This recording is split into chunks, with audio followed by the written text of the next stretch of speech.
So my mother, I'll just read a couple more set in that part of the world. Thank you so much. My mother, thank you so much. My mother was a school teacher, a primary school teacher, grade school teacher, which meant that I, of course, pretty much went to school. She dragged me out with her in the morning and took me with her, along with my brother and sister. But there were other kids in the vicinity who seemed to have made other arrangements, frankly.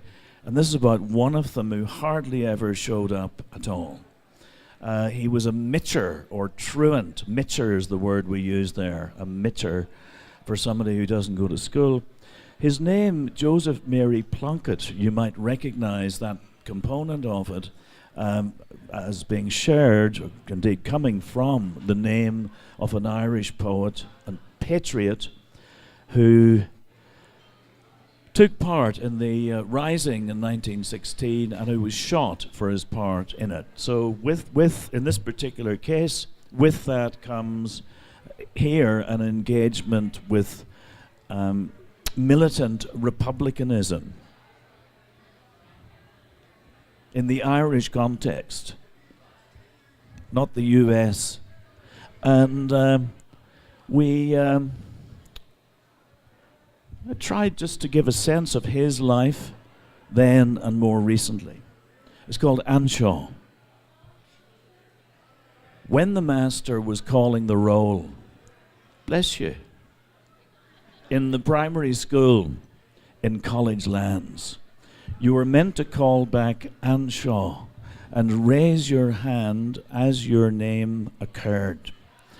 Anseo meaning here and now, all present and correct, was the first word of Irish I spoke.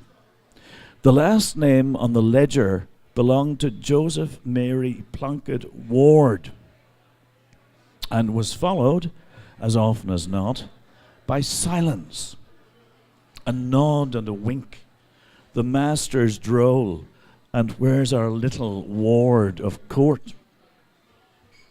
I remember the first time he came back. The master had sent him out along the hedges to weigh up for himself and cut a stick with which he would be beaten. After a while, nothing was spoken.